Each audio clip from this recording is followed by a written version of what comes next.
Alors bonjour à tous et à toutes. En premier lieu, j'aimerais souligner un anniversaire très important avant de commencer, qui est le 22 mai, mais que la personne, je devrais dire, le personnage est né en 1980, mais c'est Pac-Man. C'est son 39e anniversaire aujourd'hui, bravo. Bonne fête Pac-Man. J'en ai été un très grand fan, ça a coûté beaucoup de 25 sous dans le temps, c'était juste 25 sous, mais que ça a forgé un peu le personnage devant vous. Alors, c'est un plaisir de vous rencontrer ici aujourd'hui, qu'on va s'adonner donc à parler de sujets aussi légers que Pac-Man, mais beaucoup plus sérieux. Juste pour donner une idée, dans notre contexte aujourd'hui, je veux dire, on prend pour acquis tout ce qu'on travaille aujourd'hui, tout ce dont on travaille avec aujourd'hui, comme étant, je veux dire, au quotidien, nos instruments de travail et en même temps notre mode de vie, ça en est rendu là. On se lève le matin par un appareil IoT, qu'on a programmé soit directement sur le téléphone intelligent ou en parallèle. On se fait servir notre café de plus en plus, s'en vient avec un IoT. On embarque dans notre véhicule automobile qui est de plus en plus automatisé. Puis il y avait un article justement cette semaine sur les mises à jour en temps réel que GM prévoit de faire dans les véhicules plus modernes d'ici 2025. Imaginez ça, vous autres, une mise à jour d'un véhicule automobile sur une autoroute. Qu'est-ce qui peut mal aller là-dedans? Déjà, on a de la misère avec les PC, puis c'est statique, imaginez, en roulant, tu sais. Fait que c'est là que ça s'en va.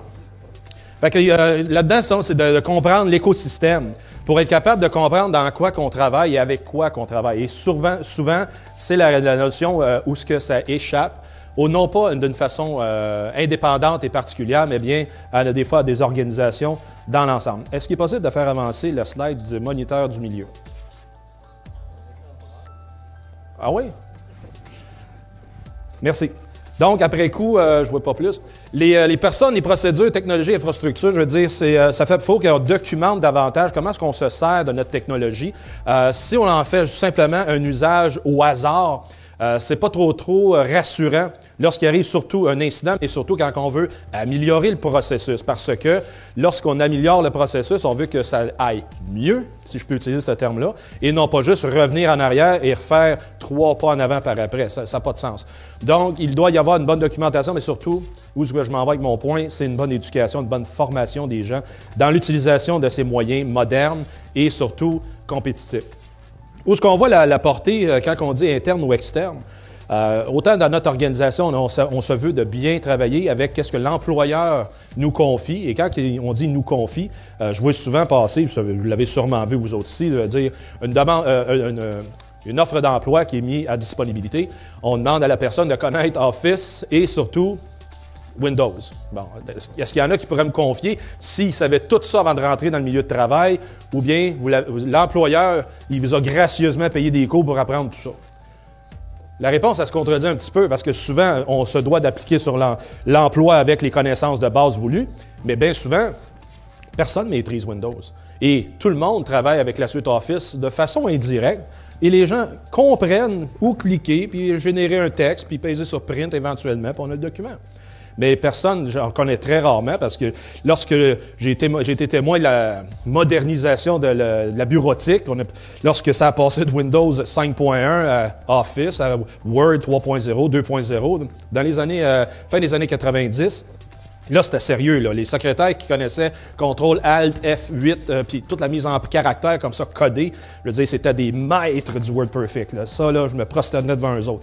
Mais là, après ça, là, ils venaient se confier à mon bureau parce que là, Word, ils connaissaient absolument rien là-dessus. Puis c'est là qu'il a fallu les former, ces gens-là, pour qu'ils soient compétents, puis accentuer davantage. Parce que faire une mise en forme, comprendre les syntaxes, numéro 1, mais avec le nouvel outil, ils n'en savaient rien. Donc, ça devenait à ce moment-là une vulnérabilité dans la productivité d'un environnement de travail de bureau. Fait qu'imaginez lorsque vous avez des machineries de centaines de millions de dollars qui sont changées, et juste parce que le changement de ce système d'exploitation-là, l'opérateur devient inefficace et c'est prompt à des erreurs qui peuvent soit coûter la vie humaine ou tout simplement coûter beaucoup en termes de productivité.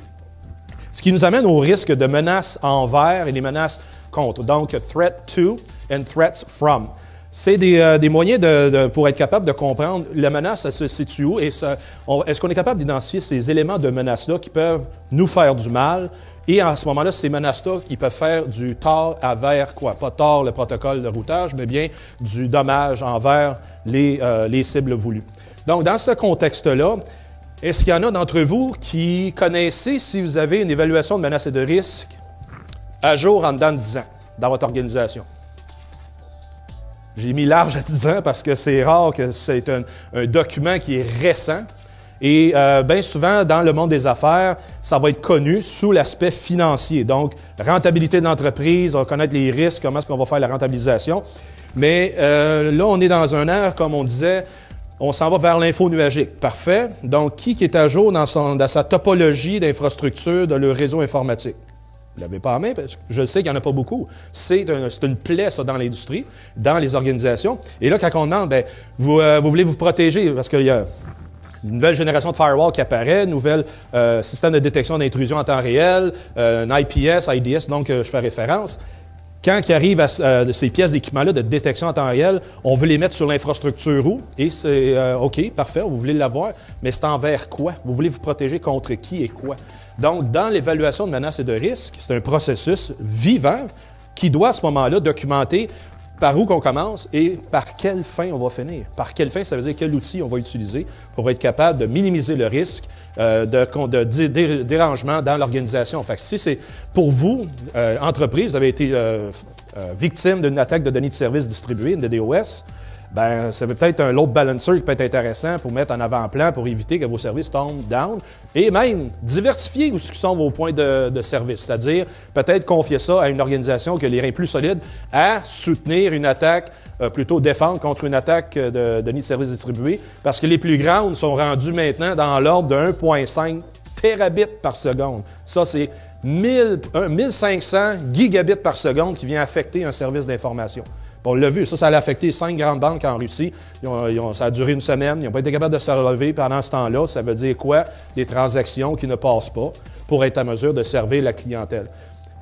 Ce côté a parlé de l'Estonie avec l'attaque des ressortissants russes qui s'en sont pris. Je veux dire, imaginez que demain matin, on commence à mettre toute notre infrastructure gouvernementale, plutôt ici, autant bancaire, municipale, gouvernementale, électronique, et pendant une semaine de temps, ça devient inexploitable, dans le sens que c'est du jamais, comme on dit en bon français. Fait que c'est là que ça ne sert pas un peu, puis il faut on se prépare en connaissant ces menaces-là. Et qu'est-ce qu'on fait aujourd'hui, ensemble, ici, dans cette pièce? C'est de la sensibilisation sur connaître quels sont ces fondements-là de la menace et de la sécurité de l'information. Donc, quand on dit qu'on doit sécuriser, seriez-vous d'accord avec moi qu'il faut aller chercher le plus performant des firewalls, le serveur qui est le plus étanche possible, en RAID 10, rien de moins, avec des drives SSD. Et après coup, il faut mettre ça en arrière d'un firewall d'une telle compagnie, sans nommer de nom. Et après coup, il faut ramener ça avec une authentification centralisée 802.1x. Est-ce que tout ça ferait en sorte qu'on ne serait jamais exploité? Pourquoi? Pourtant, j'ai nommé des pas pires normes pour être capable de se protéger. Qu'est-ce qui minimiserait notre risque à ce moment-là? Il faut commencer par connaître la menace. Parce que si la menace, c'est le dernier Emotet ou le dernier TrickBot, comme exemple, il y a une commission scolaire en Ohio la semaine dernière qui a été mise à terre, les jeunes n'ont pas pu aller à l'école parce que ce virus-là avait infesté le réseau de la commission scolaire. Le téléphone, les réseaux, plutôt les éléments pour travailler dans l'école n'étaient pas disponibles et ça a fait en sorte que le temps qu'ils ramassent tout ça, ils ont pu à ce moment-là dire aux jeunes, allez chez vous, là, on va régler le problème. Puis il y a eu des commissions scolaires aussi dans le Québec, c'est arrivé récemment, il y a 3 ans, je veux dire, le Chaudière-Appalaches, l'année passée, c'était celle de Chemin-du-Roi, si mon souvenir est bon. Donc, il y a des éléments comme ça que si les gens connaissent la menace qui est sur le terrain, ou en déploiement, bien, ils peuvent à ce moment-là mettre les correctifs appropriés dans leurs environnements de travail. Ce qui fait en sorte qu'on a à ce moment-là à relever des manques de compétences. Des manques de compétences, c'est-à-dire, tous et chacun, une majorité d'entre vous ici, je le sais, vous avez un background technique, mais ce background technique-là, il était acquis quand? Et il était mis à jour quand? Je veux dire, à un moment donné dans ma carrière, là, lorsque j'étais déguisé autrement, j'avais acquis des compétences très bonnes à Windows NT4. Là, vous allez gager un peu d'où j'arrive, là. Mais Windows NT4, je le connaissais sur le bout de mes doigts. C'était facile, c'était bon, puis MCSA, là, c'était dans mon avenir rapproché. Il faisait faire les examens et tout. Mais là, à un moment donné, on m'a tapé sur l'épaule, on me dit « Concentre-toi pas trop là-dessus, là, Windows 2000 s'en vient. » Oui, je le sais, mais on continue d'opérer avec NT4, non? Oui, mais en attendant, va t'éduquer davantage à 2000. Ah, puis oublie pas, 2003 n'est pas loin après, puis là, fini. Les serveurs, ça a été pour moi une chose à mettre de côté parce que le changement est tellement rapide et dynamique. Vous avez vu aussi sur vos bureaux, vous avez eu, pour les moins jeunes, Windows 3.1. Ça, c'était le fun. Je veux dire, les pas pires jeux avec ça, IPX, SPX, ça vous dit quelque chose, non? En tout cas, ça, c'est dans le temps qu'on pouvait faire des jeux en ligne pas trop compliqués. Mais après ça, Windows 95, Windows 98, 2000, etc., la suite. Mais ce qui fait en sorte que, si je reviens à mon explication de tout à l'heure, comme utilisateur, si vous et votre employeur, vous auriez fait cette mise à jour-là de connaissances à chaque fois qu'il y a un changement technologique de la sorte, combien d'argent aurait été investi pour votre éducation? Ça aurait pris beaucoup d'argent.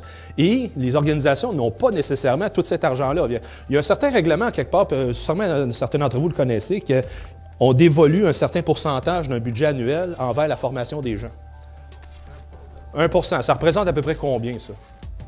5 000, 10 000 peut-être, top? Ça dépend des organisations, vous allez dire. Exact.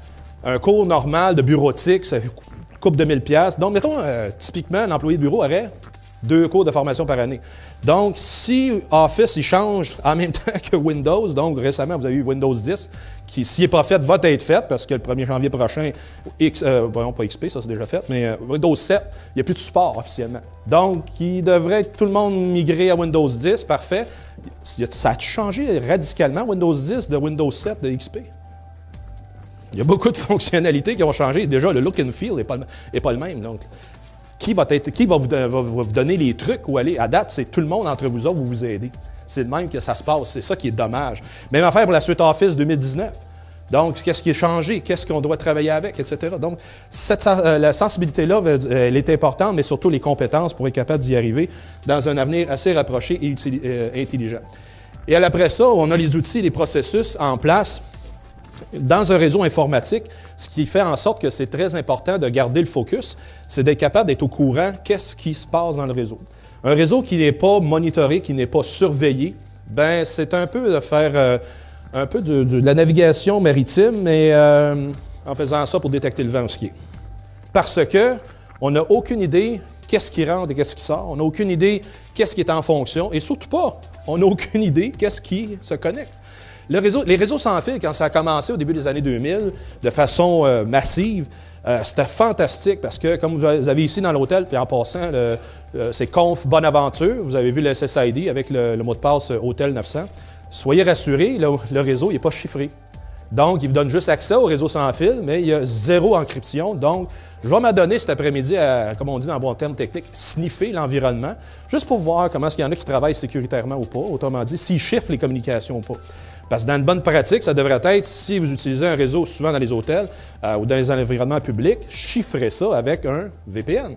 Ça va vous aider à dormir la tête tranquille, sachant qu'il n'y a personne qui a pu exploiter l'information. Et de plus en plus, il y a de l'information qui transpire de vos téléphones, de vos appareils. C'est incroyable. Mais tout ça pour dire, c'est une éducation que je veux faire où ça, n'importe qui est à portée d'un réseau comme ça peut à ce moment-là exploiter vos informations à des fins malveillantes, non pas juste éducatives, comme je veux bien le faire avec vous.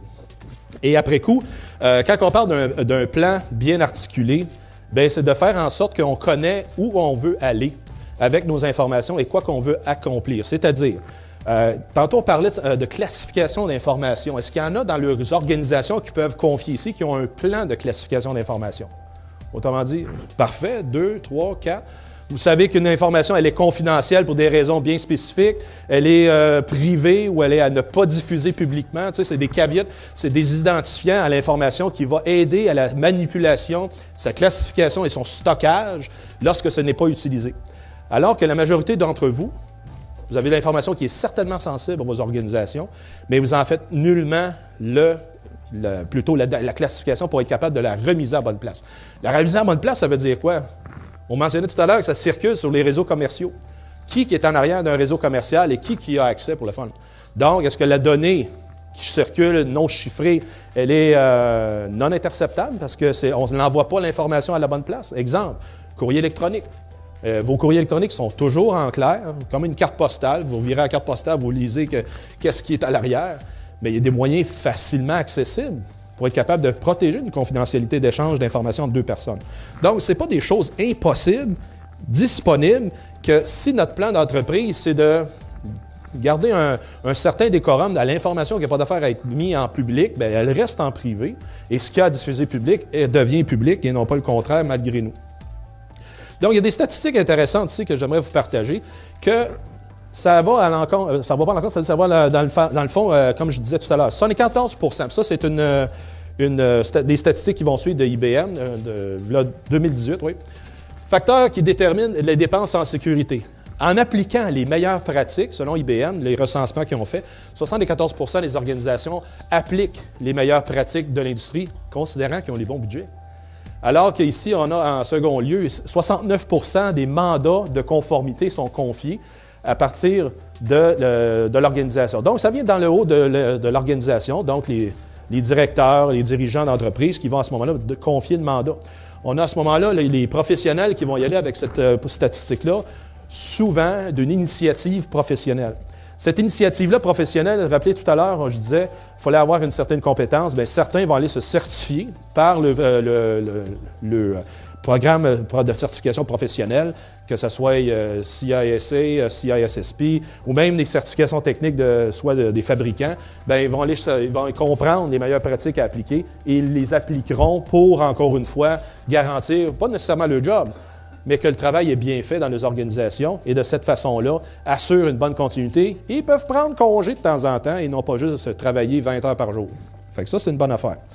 Ensuite, on a ici, en troisième lieu, la réaction aux incidents de sécurité propre à son organisation. Oups, là, on tombe dans du 36%. Donc, le tiers vont faire une réaction à un incident. Il y en a-tu qui peuvent me dire pourquoi c'est si pas que ça par rapport aux autres statistiques qui sont quand même plus proactives? J'ai pas compris? Quel genre de connaissances qu'ils n'ont pas? Soit qu'ils n'ont pas des connaissances de cybersécurité, mais encore plus fondamentalement parlant, il n'y a pas de plan, mais surtout, ils ne savent pas ce qui se passe sur le réseau. Il y a absence de monitoring. Fait que quand je vous dis qu'ils savent que tout le monde se login le matin en faisant ça, OK. Puis, qui a déjà fait du helpdesk ici, d'aide à l'usager, de répondre au téléphone, hein? On sait très bien que tout va bien, ou quand ça va pas bien dans le réseau d'organisation, c'est quoi? L'Internet est down. Bon, l'Internet est down aujourd'hui, ça va pas bien. Fait que là, c'est la seule façon des fois que les organisations savent qu'il y a un problème. Et ça ne devrait pas être comme ça. Ça devrait être qu'il y a des éléments pourtant, il y a un protocole qui est en place qui s'appelle SNMP, qui date des années 80, et qui va vous donner de l'information. Tous les appareils connectés en réseau parlent tous SNMP. Évidemment, si vous l'activez. Il y en a qui sont par défaut, mais ça, c'est une autre histoire. Mais vous avez l'information qui va venir à votre console de monitoring et apprendre qu'est-ce qu'il y en est de l'état. Le routeur, il est-tu down ou il est up? On a-tu une infestation? Y a-tu un PC particulier qui transmet plus d'informations que d'autres selon la moyenne de chaque jour? Ça va vous donner une tendance que peut-être une infection à une place A versus la place B. Et le serveur qui détient ou qui vous donne les transactions, qui vous donne l'information en stockage, est-ce qu'il est plein ou il approche d'être plein? Tu sais, le disque il est à 95%. C'est rien de plus plate, vous apprenez que le serveur est rempli à 400, il reste 400 mégabytes de stockage, puis là, vous vous demandez pourquoi il est lent, puis il ne démarre plus. Puis ça, c'est des affaires moins le fun. Donc, il y a un moyen d'anticiper ça. Ou bien, les mandats du conseil d'administration confiés, cela à 33%, est-ce que les CA savent aussi qu'est-ce qui se passe en bas? Souvent, les CA ne sont pas au courant de ça. Ils sont à un autre échelon, parlent au DG ou parlent aux représentants de l'organisation, et à ce moment-là, le mandat DG, est-ce que ton réseau va bien? Est-ce que l'organisation va bien? Ils n'iront pas jusqu'au terme réseau, parce que c'est trop précis. Ils vont aller vers des éléments plus élevés. En l'absence, le CA, en l'absence de connaissance de la situation qui se passe dans l'organisation, ils vont dire, ben, make it happen, arrange-toi pour que ça marche. Mais souvent, les dirigeants d'en bas n'auront pas l'information nécessaire pour convaincre le CA de dire, il nous faut 50% de plus de budget pour être capable d'engager plus de monde, former notre monde et surtout avoir les bons équipements. Fait que ça, c'est des éléments très importants. Et en dernier lieu, on a ici... Ça, c'est intéressant. Une bonne attaque fait sortir les budgets qu'on apporte ici. C'est une conséquence. On va en parler juste après. C'est une conséquence et une réaction. Alors qu'on part d'un élément proactif, ici à ma droite et à votre gauche, et on s'en va vers la réaction. Exactement. Fait que c'est de ces éléments-là que, demandé dans les organisations, puis vous l'avez vu, là, on pourrait en parler toute la journée des histoires de toutes sortes d'événements qui sont arrivés. On prend un exemple Equifax, mettons. Mais Equifax, là, c'est l'Apache Struts 2. Ça, c'est une composante pour l'authentification en Java qui résidait sur les serveurs web, qui a été découvert, je vais juste m'assurer que j'ai la bonne date, le 7 mars. La Proof of Concept, donc le logiciel pouvant être capable de déterminer, de créer la brèche, il a été mis en distribution par un Chinois le 7 mars. Dans la même semaine, au Canada, j'ai suivi l'histoire quand même assez près, ils ont fait des évaluations, les tests d'évaluation de vulnérabilité sur les serveurs de Statistique Canada et de l'Agence du revenu du Canada, parce qu'on était dans la période des impôts. Et ils ont découvert que les serveurs étaient vulnérables. Mais à ce même moment-là, Statistique Canada s'est fait pénétrer. Puis il y a eu du taponnage dans un serveur. Fait que le vendredi après-midi de cette semaine-là, donc on est rendu, ça c'est le mardi 7, 8, 9, le 10, ils ont mis ça à off, pour prendre le temps de tout vraiment revoir la conformité et surtout éliminer le risque que de l'information financière en temps d'impôt soit extirpée par cette vulnérabilité Apache Struts 2-là. Le dimanche après-midi, tout est revenu up et à ce moment-là, on fait une conférence de presse. Une des rares que c'était vraiment une action positive qui ont prévenu le pire d'arriver et il fallait le souligner. C'est parfait. Pendant ce temps-là, chez Equifax, il se passait quoi? Ben rien. Eux autres, ils vivaient comme tout allait bien. Et ce n'est seulement que vers la fin juillet de cette même année 2017-là qu'ils se sont rendus compte, oups, on est vulnérables nous autres aussi. Et ça a pris une semaine avant que, du moment qu'il y a eu détection jusqu'à temps qu'ils corrigent, qu'il y a eu fuite d'informations pour 143 millions de personnes à peu près, mais que plus tard, on a découvert qu'il y a eu un délit d'initié. Parce qu'il y en a qui ont dit, shit, si ça s'apprend dans le public, qu'est-ce qui va arriver? Ils ont dit aux tech informatiques, attendez un peu, on vous revient. Pendant ce temps-là, les données, ça fuyait, ça. Là. Puis ça a pris un mois, avec surtout du temps de la détection jusqu'à la colmatage de la fuite, que de l'information qui est sortie. Puis après ça, ils ont colmaté la brèche. Fait que c'est pas pour dire qu'Equifax, vu que c'est surtout une compagnie phare dans la protection d'informations et la documentation de vos informations, de nos informations, c'est pas parce que c'est eux que c'est eux autres les meilleurs. Parce que là, on l'a vu avec l'enquête criminelle qui a suivi, que ça l'a causé plus de dommages que ça l'a aidé. Donc, ça nous amène à ces scénarios-là, où on a des acteurs de menaces qui vont être soit internes ou externes, vous les connaissez. Quel serait un acteur de menace à l'interne de vos organisations? Le disgruntled employee, donc l'employé qui n'est pas content, soit de ses conditions de travail, soit, puis on le voit souvent en conflit de travail, dans la région de Montréal, on l'a vu souvent, il arrivait, je prends cet exemple-là parce qu'il est classique, les employés, des techniciens de Vidéotron, ils coupaient des câbles de fibre optique pour être capable de faire passer un point de justification. Ils savent où sont les fils, ils savent lesquels couper, que ça va créer à ce moment-là du remous pour être en mesure, à ce moment-là, de faire passer le point, de faire gagner. Tu sais, il y a des choses comme ça qui arrivent des fois dans la vie, malheureux. Mais en même temps, les acteurs internes, ça peut être aussi les gens qui agissent plutôt de bonne foi, mais qui n'ont pas les compétences. Ça, on en voit souvent. Essaye-les, ça devrait marcher si tu le fais de même. OK. Il l'essaye, ça marche pas, vous avez des expériences comme moi. Et ce manque de connaissances-là, ce manque de compétences est à la base souvent d'incidents. Autant que ça peut venir de l'extérieur. Puis l'extérieur, bien là, on peut étaler toutes les histoires qu'on a entendues, lues. Ça va du code malicieux jusqu'aux acteurs d'espionnage industriel, en passant par les hacktivistes, donc ceux qui portent des masques d'Halloween pour faire de l'ordinateur. En passant, ce phénomène-là, ça a diminué de beaucoup depuis des années. On ne les voit plus à la TV. Hein? Anonymous et sa gang, on ne les voit plus. Mais dites-vous une affaire, c'est des jeunes de qui ont aussi, ils vieillissent avec le temps, ils ont des familles, ils ont des occupations. Oups, ils ont un petit peu moins le temps de faire d'autres actions à côté. Juste faire un parallèle comme ça, pour ceux qu'on ne les voit plus. Mais qui demeurent pareil des acteurs. Puis pourquoi ils étaient des acteurs redoutables? Mais parce qu'ils connaissent la matière. Ça peut être des gens qui sont dans la salle ici, mais qui connaissent la matière et qui l'appliquent à un contexte très particulier, de faire un acte de militantisme pour être capable de faire valoir un point. Tout comme les types de menaces. Ah, là, celui-là, c'est le fun. Ça, c'est le fun à jaser d'une soirée, ça, là. Et c'est pour ça que je n'écoute pas le hockey. Je regarde bien plus ces affaires-là, c'est le plus drôle. Mais on a des éléments de menaces qui sont comme quoi? On a des menaces malicieuses, accidentelles, qu'on parlait tout à l'heure, mais naturelles. Oh. Qu'est-ce qui est une menace naturelle? Ici, au Canada, on vit pas dans le pays de la licorne, mais proche, là, mais qu'est-ce qui va bien au Canada, mais que ça devient une menace naturelle de plus en plus préoccupante? Oui, le changement climatique devient de plus en plus préoccupant. Si on regarde dans les 25 dernières années, on a eu des menaces naturelles qui ont été pas mal juste alentour d'inondations, feux de forêt. Puis feux de forêt, ça affecte quoi? Ça brûle juste des arbres.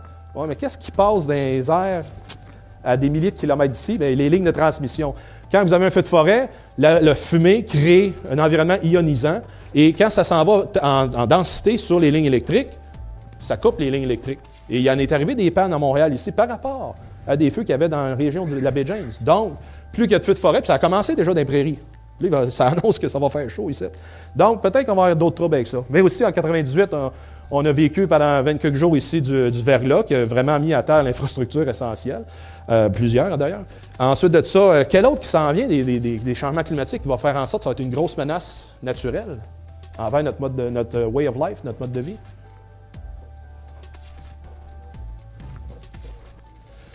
L'inondation, ça en est une, mais davantage, il va y avoir des extrêmes dans les températures. Vous avez sûrement remarqué qu'il a venté beaucoup plus cet hiver et que ça a commencé à être beaucoup plus de vent.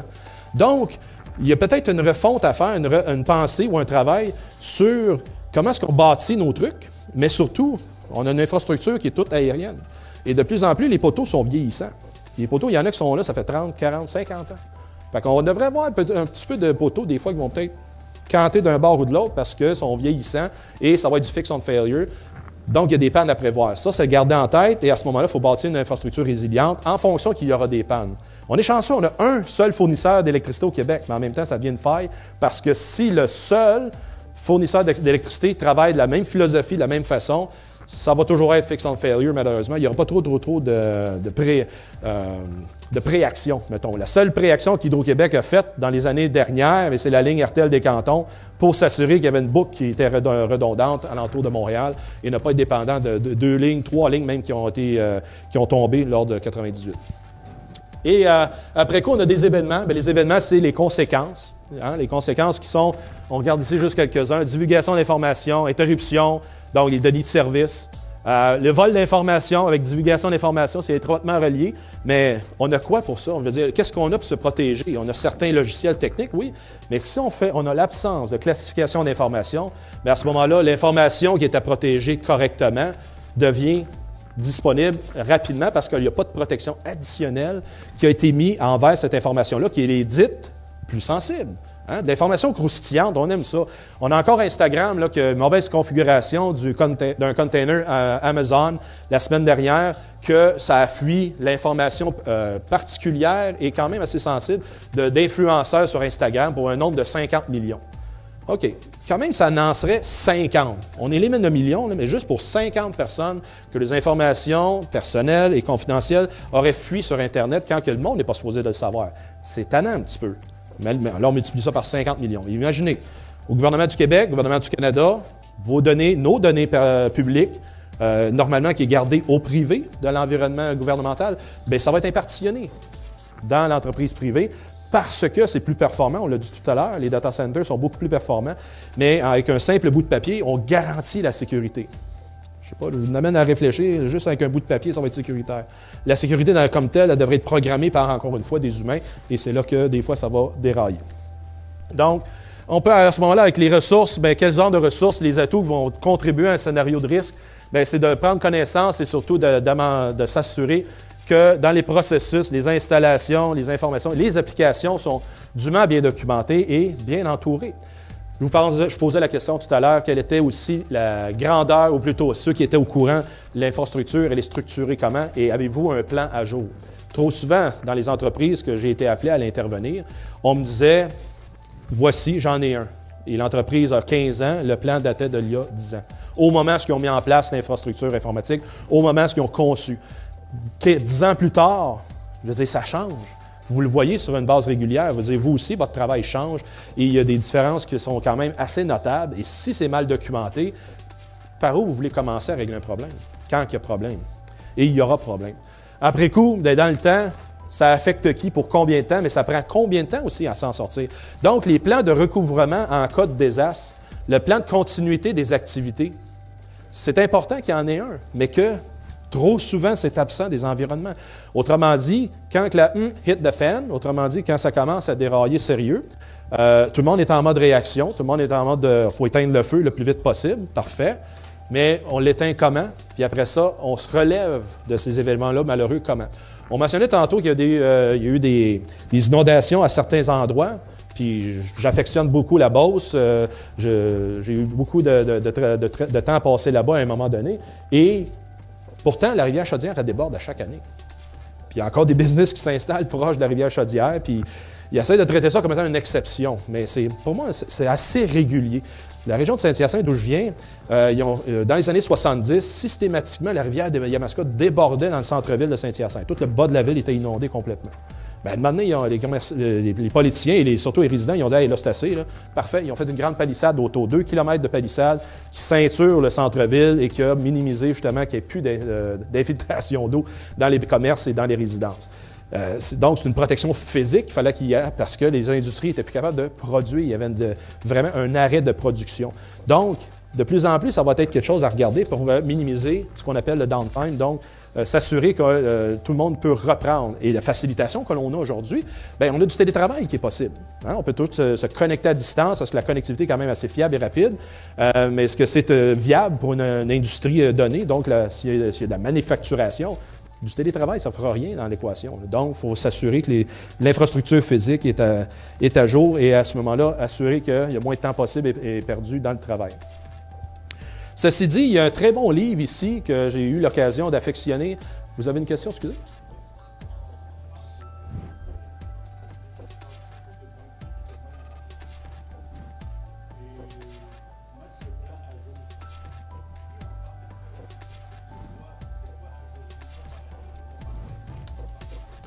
Très bon point. Donc, à quelle fréquence doit-on mettre à jour notre documentation de réseau?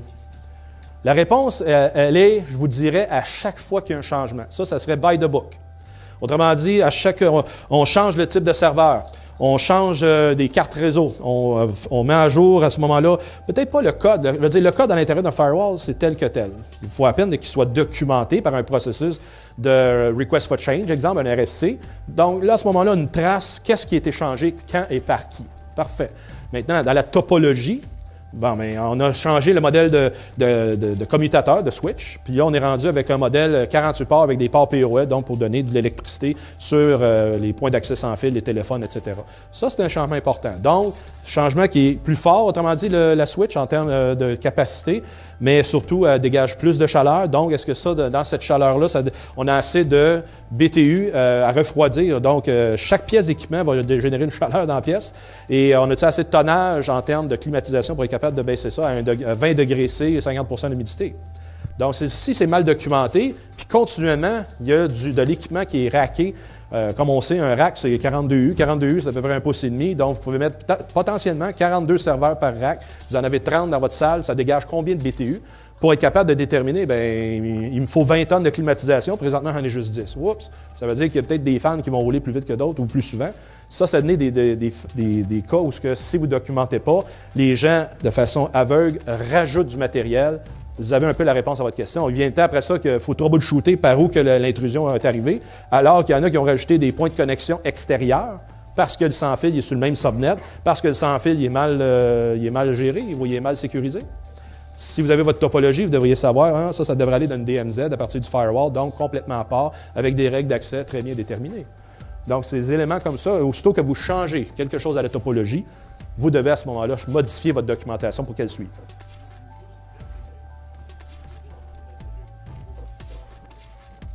Oui.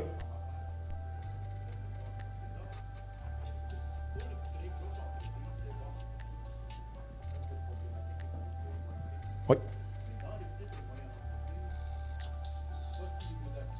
Tout à fait. Exact. Et ça fait partie je vous dirais, de la faiblesse, parce que toute PME, les organisations PME, ils n'ont pas le staff. Autrement dit, vous avez l'entrepreneur qui a quoi?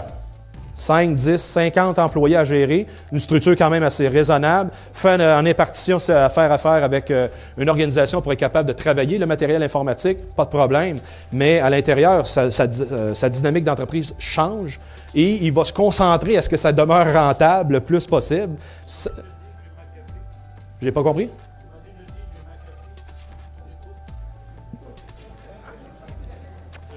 Je serais en partie d'accord avec vous, mais il y a moyen de regarder ça parce que, juste une idée, Récemment, il y a eu une déclaration comme étant des agents russes qui ont été capables d'aller pirater 3 compagnies d'antivirus et voler le code source, dont Trend Micro, Symantec, juste pour nommer ces 2-là. Si on est capable de s'approprier le code source de logiciels antivirus, ça fait quoi d'après vous autres? Ils vont être capables de bâtir des virus pour bypasser, contourner le logiciel antivirus. Donc, à votre question, vous êtes protégé, puis vous avez un firewall, vous êtes protégé, vous avez McAfee. OK, à un moment donné, c'est peut-être vrai, mais la menace, elle change, elle est dynamique. Et lorsque c'est le temps à ce moment-là de ramener ça, c'est là que ça va peut-être être difficile de dire avec certitude que vous êtes bien protégé. Je n'ai pas dit que je suis protégé. On m'a déjà dit, je n'ai pas besoin de faire des analyses, on est protégé par McAfee. Mais, il fallait la convaincre d'aller plus loin. Mais on parle bien du logiciel antivirus et non pas du bonhomme. Le bonhomme, il est un peu sur la dérape là, de cet incite. On ne le voit plus non plus. Mais le logiciel, il est quand même réputable, oui. Mais je ne vends rien ici en passant, je fais juste donner de l'information. Merci de votre intervention. Juste pour finir, donc, avec le livre que vous avez là, si vous avez donc dans vos organisations, et si vous êtes vous-même un spécialiste, vous devenez, quand on dit vous êtes le spécialiste, le Chief Information Security Officer ou l'officier de sécurité informatique des systèmes d'information, il faut demander à avoir une base de connaissances. On ne parle pas nécessairement de vous alliez chercher la certification CISSP ou CISM, exemple, de l'ISACA, mais bien d'aller avoir une base pour comprendre, lorsque vous avez à jaser avec l'organisation, avec les têtes dirigeantes, c'est d'utiliser des mots et des façons de parler, pas nécessairement de traduire votre langage technique, mais d'utiliser un langage qui est compréhensible et atteignable à ceux que vous devez convaincre, ou plutôt apporter de l'information. Donc, lui, je l'ai enseigné à plusieurs endroits, lorsque j'enseignais à l'Université de Winnipeg, lorsque j'enseignais à la Défense, puis encore, là, voyez-vous, c'est la 3e édition du livre. Excellent point de départ pour n'importe qui ont géré de la sécurité de l'information à l'intérieur des organisations. Puis je vous dirais, c'est un très bon roman aussi pour dans n'importe quelle sphère d'activité d'aujourd'hui, parce que si vous êtes des praticiens de la sécurité de l'information, bien c'est encore là, ce n'est pas du temps perdu de se consacrer à aller prendre ces bases d'information, mais bien à ce moment-là, d'avoir la connaissance voulue pour être capable à ce moment-là de suivre l'évolution. Et ça, le phénomène, on parle de cybersécurité, c'est pas né d'hier. Et ça ne mourra pas non plus demain. Donc, c'est une bonne base avec laquelle commencer pour poursuivre après ça ces activités de sécurité. Donc, juste pour faire un petit rappel, ce qui est important en planification, en cybersécurité, il faut traiter ça un peu comme on traite nos finances. Il faut comprendre le contexte. Et quand on planifie, on ne planifie pas en isolation, on le planifie en groupe avec l'ensemble des partenaires techniques, exécutif. Trop souvent, on s'aperçoit que les trous sont causés par l'organisation elle-même parce qu'elle n'a pas été capable de mobiliser les bons joueurs pour orienter et mettre à l'exécution la vision désirée. Donc, c'est les points qui sont sortis de la rencontre de Steve. Et les scénarios de risque, pour enchérir sur ce que Steve mentionnait, c'est que le risque est maintenant une bête vivante. On ne peut pas dire « je fais l'exercice aux 3 mois puis tout le monde est satisfait ». Le risque se pointe quand il le veut, comme il le veut, puis pour les raisons qu'il veut. Il se matérialise un peu comme un incendie. On sait que ça va arriver, mais on ne sait jamais quand et avec quelle ampleur qu'on en témoigne avec ce qui se passe dans l'Ouest canadien présentement. La cybersécurité, en bout de ligne, c'est une bête environnementale. On ne peut pas contrôler l'environnement. Mais on peut se préparer parce qu'on a un vécu et on a des outils pour se préparer aussi. C'est bon? Vite fait comme ça. Donc, du côté opérationnel, je vais faire un survol très rapide parce que demain, je vais passer encore plus de temps sur le sujet. Mais la clé, comme Gaston a mentionné, comme Steve a mentionné, c'est la ressource la plus importante en cybersécurité. C'est pas l'outil, c'est la personne qui gère l'outil. C'est la personne qui va donner la vision. C'est la personne qui va donner le tempo. Si dans vos corporations, vous pensez ne pas avoir la bonne sécurité, mais regardez pas à acheter des outils. Regardez votre personnel. Est-ce qu'il y a quelqu'un de la caisse de dépôt ici? parfait.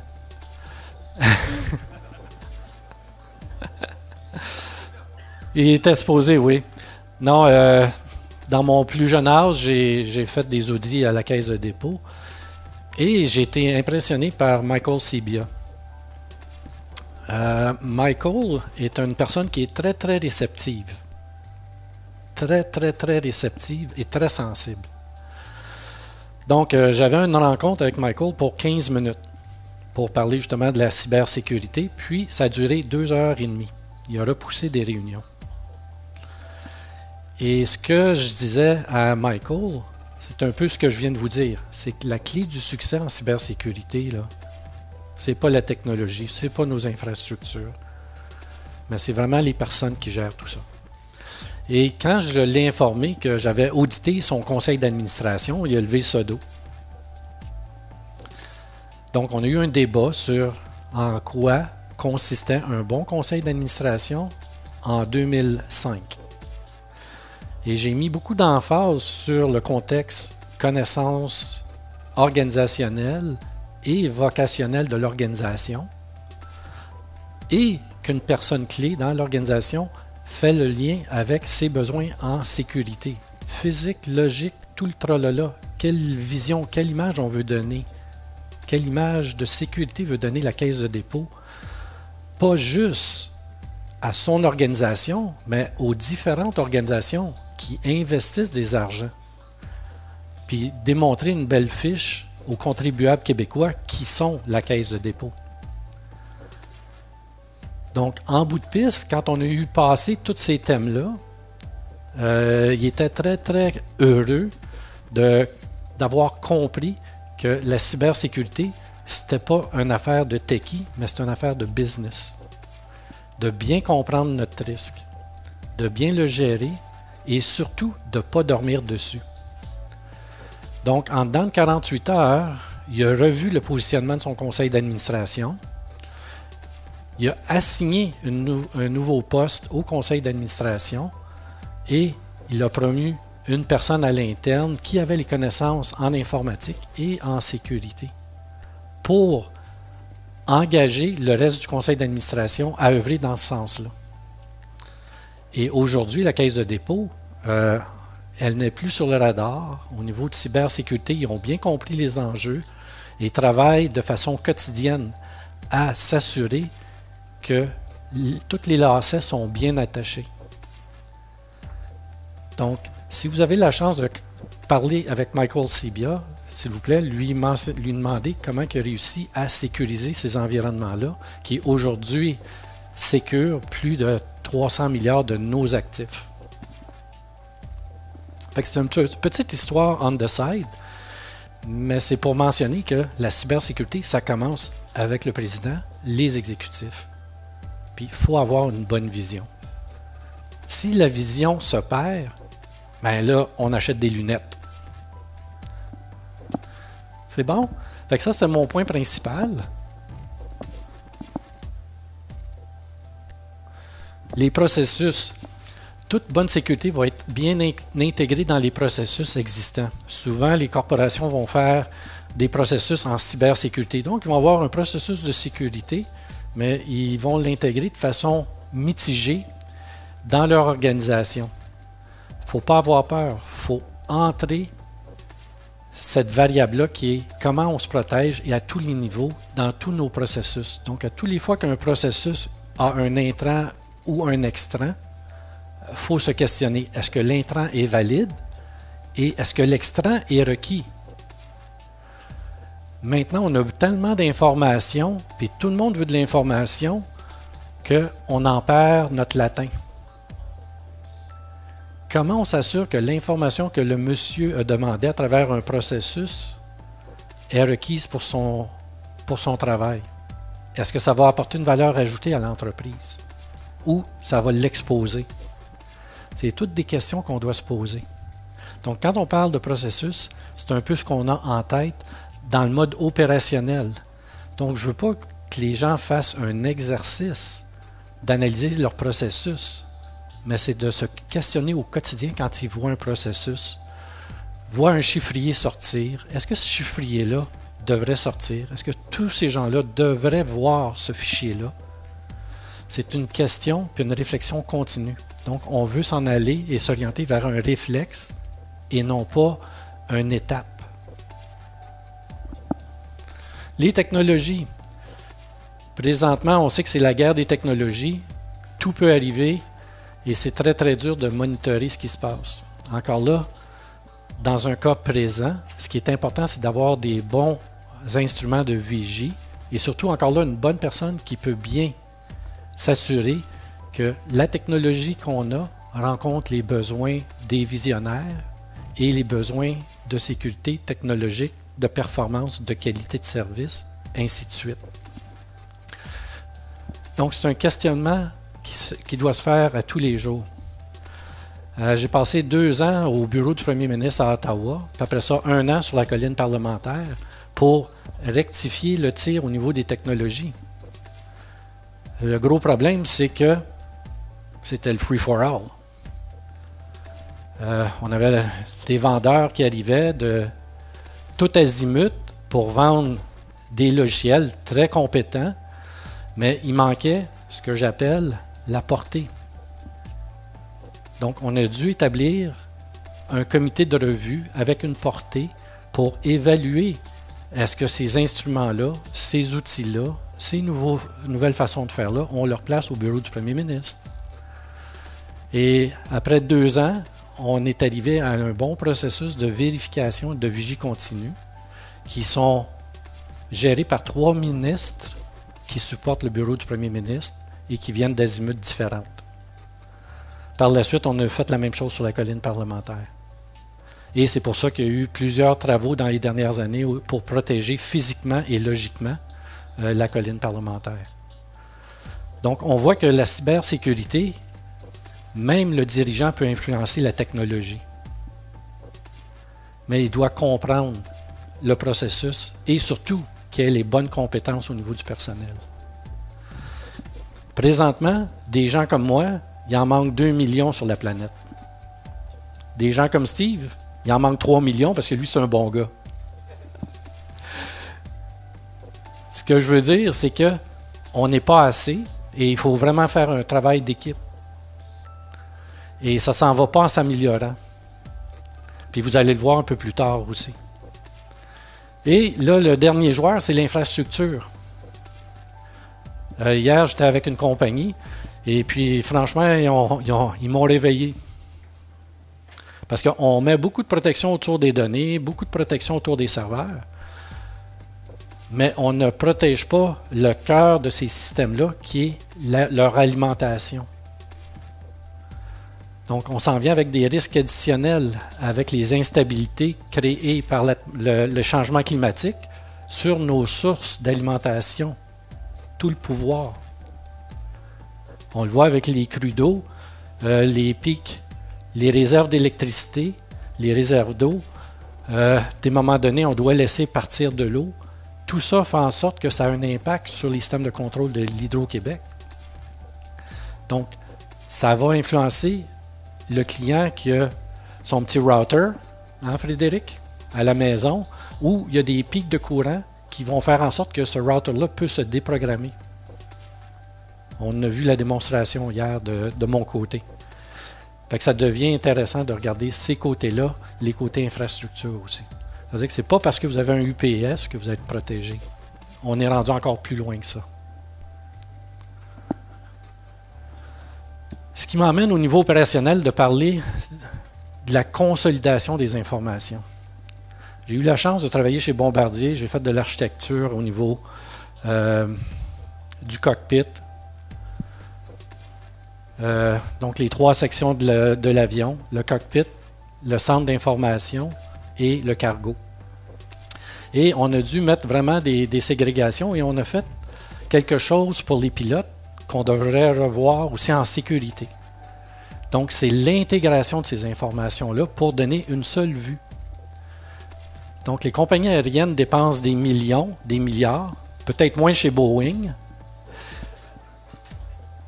Donc, on dépense des millions, des milliards, et puis, pour donner une seule vue au capitaine de cet avion-là, sachant que l'information critique doit lui être communiquée le plus rapidement possible, avec la plus grande précision, puis souvent aussi avec la règle de mitigation.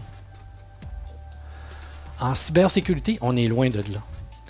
Mais le modèle opérationnel qu'on recherche aujourd'hui, c'est celui-là. Si vous vous rappelez de la slide que je vous ai montrée sur les satellites, on a des gros problèmes parce qu'on a une panoplie d'outils, mais là, comment on intègre? Ah, lui prend les logs, ah, lui va faire des simulations, lui va mettre ces logiciels-là ou ces courriels-là en quarantaine. Comment on est capable d'avoir une seule vue sur l'ensemble de l'œuvre?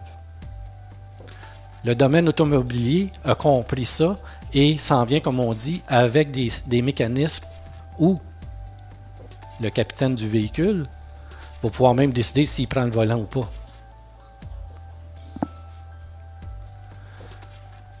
Donc, c'est la capacité graphique d'optimiser l'amélioration considérant la conscience de l'équipage dans toutes les situations et toutes les phases du vol. Donc, notre cybersécurité opérationnelle devrait être l'équivalent de ça. Est-ce que vous me supportez de ce côté-là? Est-ce que vous avez des questions? Mais en plus, ce que ça fait, c'est que ça me donne aussi l'état de mes systèmes. Parce que si mes systèmes ne peuvent plus produire, ne sont pas bien maintenus, ne sont pas à jour, ben, j'ai des gros problèmes. Donc, en cybersécurité, il faut absolument réinjecter des argents pour le maintien de la capacité. Et de là, je rejoins mon ami Steve, où on a parlé des risques. Je vais passer très rapidement. Mais les risques, une chose qui est essentielle, c'est que ce n'est pas dormant.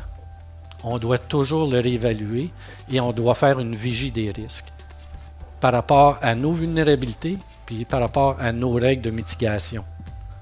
Si on ne fait pas cet exercice-là, on dit « Ah, c'est le prochain parti qui va s'en occuper ou c'est quelqu'un d'autre qui va s'en occuper dans 2 ans ou on a un projet dans 2 ans. » Bien, pendant ce temps-là, le risque, lui, dort, puis les risques qu'il pose dans son exécution sont vraiment tangibles. Donc, il faut se donner un cadre de référence. Je travaille dans les cadres de référence et puis hier, quand on a fait la pratique, tous les conférenciers, parce que nous autres aussi, on a besoin de pratique, hein, ça fait qu'on s'est tous rencontrés, puis on a comparé avoir un cadre de référence à de la musique. Demain matin, on veut faire de la musique. Est-ce qu'on peut jouer n'importe quelle note? Est-ce que n'importe quelle note peut sonner n'importe comment? Mais un cadre de référence, c'est ça. C'est une portée, c'est une clé, c'est une convention sur comment on lit les notes et comment on les répartit entre les différents instruments. Et la beauté de tout ça, c'est dépendamment de comment je distribue ça par rapport aux instruments, qui peut être le piano, le tambour, la trompette. Mes notes vont diverger, mais ma portée va être la même. Et je vais pouvoir moduler sur les différents temps, sons et intonations. Fait que la cybersécurité, c'est un peu comme de la musique, mais il faut avoir la même portée. Sinon, ce que ça fait, est-ce que quelqu'un peut me le dire? Ça fait des fausses notes. Donc, ici, on a des cadres ISO, il y a des cadres NIST. Moi, tout ce que je dis à mes clients, qu'est-ce qui est important, c'est d'avoir un cadre pour pouvoir se mesurer en temps réel, puis avoir vraiment l'heure juste. Les gens qui ne peuvent pas se comparer, ben, ne peuvent pas s'améliorer. Et c'est le premier point qui touche vraiment la réalité opérationnelle, c'est dire que de la conformité, ça doit faire partie du quotidien, du personnel. Parce que c'est là qu'on va aller chercher l'efficience. J'entends souvent parler que, bon, le groupe opérationnel a été vérifié, un auditeur est venu. J'ai mis cette slide-là parce que ça m'arrive à tous les fois. Qu'est-ce qu'ils ont vérifié? Puis à quelle profondeur ils se sont rendus pour me dire que mon McAfee fait la job. Moi, je pensais qu'il parlait de McCafé. Fait que j'ai dit, il en a pris pour une tasse. Mais ici, c'est important. Et puis, ça donne un ordre de grandeur aussi. Donc, des fois, c'est correct d'avoir une assurance raisonnable, mais d'autres fois, on a besoin d'assurance forte ou d'assurance très forte, parce que là, c'est mes données critiques avec une application critique. Donc, je voulais vous passer le message que ces activités-là sont extrêmement importantes en mode opérationnel. C'est des données qui valent de l'or, qui vont permettre à donner un niveau de confiance à vos unités opérationnelles. Une fois qu'on a fait ça, on arrive avec un modèle qui dit la qualité de contrôle va générer des qualités de bénéfices et qui va nous déterminer que la gouvernance est de qualité aussi. Donc, si on commence à comprendre ce jeu-là, la gouvernance, c'est qui? Est-ce qu'il y a quelqu'un qui peut me parler de gouvernance? Port de Montréal, la gouvernance, c'est quoi? Banque nationale, c'est quoi la gouvernance? Cirque du Soleil, c'est quoi la gouvernance? Est-ce que la gouvernance nous approche d'un élément de qualité, qualitatif? Donc ça, c'est une formule très simple qui fait en sorte qu'on peut aller de l'avant puis se mesurer, nous autres, entre exécutifs et le plancher qui est les gens qui sont un peu plus techniques. Donc là-dedans, il y en a pour tout le monde. Mais c'est important de ramasser tout ça pour pouvoir nous donner des indicateurs qui vont avoir une valeur pour l'organisation. Et ici, comme j'utilise tout le temps, quelle est la structure la plus stable sur la planète? Puis on en a ici. Un volontaire, deux volontaires. Qui veut essayer ses lumières? Oh! Ben, c'est toute structure ayant 3 points. Toute structure ayant 3 points, ben, les 3 points vont toujours toucher l'objet sur lequel ils se reposent. Donc, ils vont s'adapter aux 3. Donc, les 3 points s'adaptent tout le temps. Donc, c'est la structure optimale pour aller chercher une stabilité sur un terrain qui est bougeant. Vous êtes d'accord? Si je mets une structure à 4 pattes, il y a toujours une patte qui peut être dans les airs, ou des fois même 2. Mais ayant un tripode, donc en affaires, on va chercher tout le temps 3 points d'appui. Aller en chercher 2, c'est pas assez. Puis aller en chercher 4, ça peut fausser les données. Mais si les 3 sont collaboratives, bien là, on atteint un niveau d'efficience. Et ici, quand on évalue nos systèmes opérationnels, c'est toujours bon de faire, avec notre analyse préliminaire, le BIA. Donc, c'est mon point de départ. Par la suite, je regarde mes règles de conformité. Donc, est-ce que je suis conforme? Et le troisième point, c'est la vérification par un tierce qui va me dire, tu as un BIA, tu as fait tes règles de conformité, c'est opérationnalisé et les résultats sont ceux qu'on avait escomptés. Donc, l'objectif est atteint. Donc, encore là, au niveau opérationnel, la conformité a sa place. Et souvent, on oublie ce côté-là. Pour terminer, qu'est-ce qui est important, c'est maîtriser le contexte de l'organisation. J'ai des gens de la Banque nationale, donc ils ont des budgets pour les plans de continuité, ils travaillent dans le AI, ils travaillent un peu partout. Donc, comment ils peuvent maîtriser leur contexte? Du côté cybersécurité, ils ont des clients actifs, passifs. C'est tous des questions qu'on doit se poser. L'engagement des exécutifs. Par la suite, la planification avec approbation de l'ensemble des parties prenantes, comme Steve a mentionné, qui est essentiel. On ne peut pas faire ça tout seul. Le support à l'exécution, souvent, il est absent. On dit, voici le projet, puis allez-y. Puis on sait très bien qu'un projet a toujours de la difficulté, surtout en sécurité, de faire sa place. Parce que là, il est dérangeant, là. Vous l'avez vu, on a 6 éléments à couvrir. On a des fois des processus, d'autres fois de la technologie, d'autres fois c'est la donnée. Donc, quand on fait un projet de sécurité, c'est très, très, très dérangeant. Donc, il faut avoir le support à l'exécution et puis l'évaluation et l'amélioration continue. C'est des éléments essentiels à comprendre en mode opérationnel.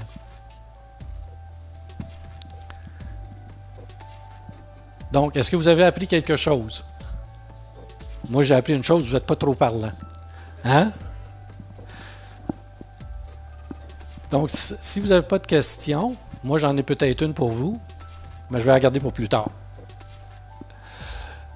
Ça, ici, c'est un autre cadre référentiel qui est une boucle, qui est faite par le NIST. Encore là, c'est pour vous dire qu'il y a des instruments qui existent, qui est préparer, détecter, répondre, rétablir, puis apprendre. Donc, nous, ce qu'on a fait ce matin, c'est on a regardé le côté préparé pour avoir un bon sens de quels sont les éléments qu'on doit commencer à regarder pour faire notre cuisine. Et ici, c'est un peu le modèle qui parle de l'équipe de travail de la sécurité de l'information à aller jusqu'au comité. Donc, c'est un peu la fragmentation de ce qu'on voit dans les activités en haut. Je ne passerai pas au travers, parce que de toute façon, les présentations vont vous être données, et que là, on est un peu short dans le time. Dans le time, je suis anglophone. Et ici, je vais vous donner cette image-là que j'ai trouvée très, très bonne, qui nous dit un peu ce qui se passe sur un câble, où on voit une panoplie de signaux à l'entrée de nos firewalls. Et notre travail, c'est de s'assurer que juste le trafic requis passe à travers tout ça. Donc, beaucoup d'éléments à considérer. Et vous allez revoir ce tableau-là revenir. Steve le mentionnait tout à l'heure, même si on a un firewall qui est 100% proof puis qu'on met tous nos efforts là-dessus, ben, il y a d'autres facteurs qui nous attaquent de d'autres vecteurs. Donc, moi, j'applique souvent la règle 80-20 en opération. Donc, si un contrôle est efficace, c'est excellent. Puis, dans chacun des contrôles, il y a toujours une vulnérabilité. Hein? Si le contrôle est tourné à off ou le threshold est trop bas ou trop haut, ça va affecter le contrôle. Mais tant que j'arrive à une solution de 80-20, je considère que j'ai quand même une bonne protection. Puis, après ça, on va améliorer le 20% qui reste. Donc ici, on a mis le data et les systèmes actifs dans le centre. Et là, on commence avec une efficacité de 80% par couverture. Donc, mes ressources humaines et politiques doivent être, eux autres, s'ils sont à 80-20, c'est ma première couche de protection que je dois considérer. D'après vous, est-ce que c'est logique de commencer avec le personnel? Pourquoi c'est logique de commencer avec le personnel? Parce que quoi?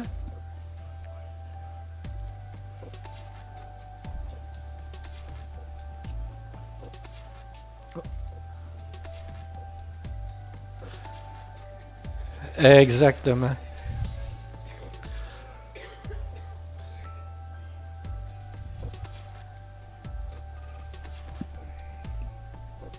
Directeur aux finances, fait que... à un certain niveau, il n'y avait plus rien à faire à ce moment-là. Littéralement, il était pas... lui, dans le fond, c'est que on s'est fait hacker avec du phishing, sauf que le phishing était bien forgé. Puis le problème, c'est qu'il était tellement bien forgé que le hacker a commencé à voir qui faisait quoi dans la compagnie. Qui était le directeur aux finances, qui était le VP aux finances, qui était ici. Fait qu'il a commencé à envoyer des emails forgés, un peu bidons au début, que tu voyais carrément que c'était pas la bonne adresse. Mais quand ça a commencé, ils l'ont pogné une fois. Là, il y avait son mot de passe. Ils ont commencé à rentrer. Oh, là, ils ont envoyé des emails au président. Peux-tu me faire un virement? Peux-tu faire ci? Peux-tu faire ça? Évidemment, les gens, en général, étaient relativement bien éduqués à ce niveau-là. Peut-être moins cette personne-là. Mais ça fait quand même qu'on investit quelques 300 000 $ sur de la sécurité, au niveau de l'anti-spam dans le cloud, Office 365, on a mis le two-factor, on a mis tout. Mais malgré cela, ça n'a rien changé. Fait que moi, je pense que personnellement, on aurait dû commencer tout simplement par des produits, si tu veux, pour apprendre aux gens, sensibiliser les gens à savoir quoi faire dans ces cas-là, ou du moins identifier ces cas-là avant de commencer à mettre, comme on dit, des firewalls ou n'importe quoi. Parce que ça n'a eu aucun impact. En fait, ça bloquait déjà ce qu'on avait avant, mais ça n'a pas bloqué, malheureusement, l'erreur humaine. Là. C'est ça. Et c'est là où souvent les stratégies d'entreprise manquent.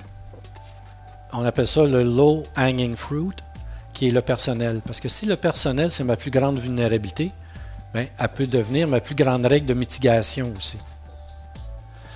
Et je dois la traiter de façon à l'emmener comme étant un élément de mitigation et non pas un élément de risque. Et on le fait par la sensibilisation puis la bonne formation.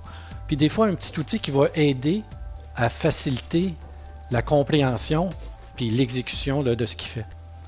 Fait que, ici, c'est ma première ligne de défense. Puis si je n'investis pas dans cette première ligne de défense-là de façon adéquate, mais on a le constat qu'on vient de soulever, où même si j'ai la meilleure technologie, avec les meilleurs consultants, ça prend juste une personne pour gâcher la soupe. Ça fait que c'est pour ça chez nous, c'est moi qui fais la soupe, pas ma femme.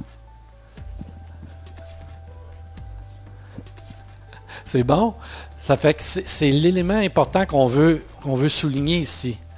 La première priorité au niveau de l'investissement, c'est dans l'humain. Le deuxième, c'est les applications et services pour qu'ils soient aussi faciles à être utilisés. Souvent, on va acheter un SAP, des logiciels pour faciliter le travail de tous, mais ils ont un niveau de complexité. Mais des fois, il faut les regarder et dire le niveau de complexité va permettre aux gens de faire des erreurs. Encore là, ça revient sur la personne. Parce qu'on ne peut jamais emmener en cours un ordinateur. Hein?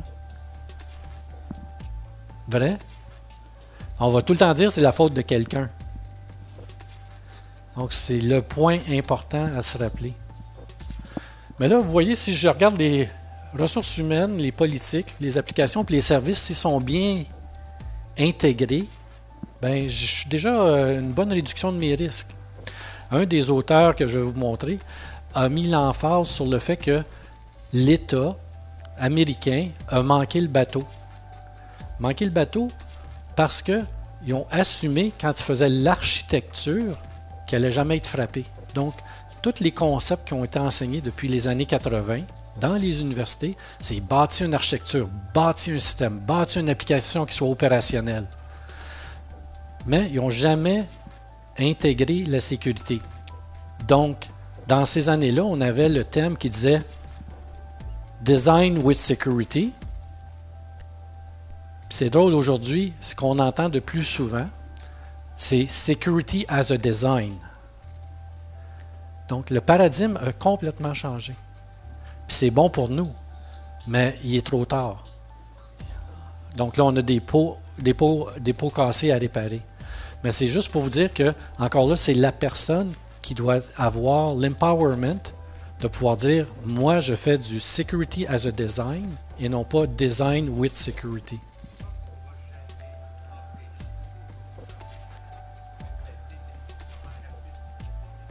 Oui, puis ça va être la prochaine. Oui. Mais si on a quand même une bonne hygiène, on va réduire de beaucoup. La troisième partie, c'est les systèmes et les plateformes, les réseaux et la logique, donc les accès logiques à nos réseaux, puis le déploiement de ces réseaux-là. Comme on parlait avec le Wi-Fi, ici, il n'est pas sécurisé. Donc, quand j'adresse le device, ben, il ne me donne pas une clé d'encryption pour m'assurer que entre mon device et le point Wi-Fi, ça soit encrypté pour ma session de travail. Et en toute dernière, c'est le côté physique et environnemental. Souvent, les gens vont commencer avec le physique, c'est normal, mais ce qu'on veut dire, c'est quand on veut protéger une donnée, il faut être très près de la donnée pour bien la protéger. Si on attend un côté physique pour protéger une donnée, sans regarder l'application ou son utilisation, on manque le bateau. Bonjour à tous et à toutes. Mon nom c'est Karim Ganame, je suis expert en détection, prévention d'intrusion informatique. Je fais aussi beaucoup de réponses aux incidents et aussi je fais de la recherche et développement, notamment dans tout ce qui est intelligence artificielle appliquée à la détection des nouvelles générations de cybermenaces. Donc, au sein de ma compagnie qui s'appelle StreamScan, nous avons développé ici à Montréal une technologie de détection d'intrusion qui utilise l'intelligence artificielle pour apprendre à connaître le comportement normal des réseaux. Et une fois que la technologie détecte le comportement normal, il est ensuite capable de détecter toutes les variations qui sont les signes de cybermenaces. Et lorsqu'on détecte les variations, il y a une alerte qui va être créée, qui va être envoyée aux équipes opérationnelles qui vont prendre action pour éviter que les réseaux soient compromis. Nous faisons aussi beaucoup de réponses aux incidents. Par exemple, des compagnies qui sont ciblées par des cas de ransomware ou d'intrusion classiques qui vont nous appeler pour les accompagner, pour les aider à répondre à l'incident. Nous avons aussi mis en place un centre de supervision à distance de la sécurité des réseaux. Donc, grosso modo, nous déployons notre technologie dans les réseaux de nos clients et à distance, on regarde qu'est-ce qui se passe dans les réseaux. Et lorsqu'il y a des attaques qui sont en cours, on va les aider, on va faire l'analyse pour permettre d'avoir une idée globale de qu'est-ce qui se passe. Et ensuite, on va les proposer des mesures pour pouvoir réagir. Donc, nous, chez StreamScan, nous sommes en première ligne pour voir réellement qu'est-ce qui se passe dans les réseaux informatiques de nos clients au Québec ici. Donc, mon propos aujourd'hui pour cette présentation, ça va s'articuler autour de qu'est-ce que nous on voit lorsqu'on supervise les réseaux de nos clients en termes d'attaque, en termes de stratégie, et voir aussi dans le futur qu'est-ce que nous on pense qui pourrait être approprié comme mesure à prendre pour pouvoir permettre de rehausser de manière globale la sécurité des réseaux.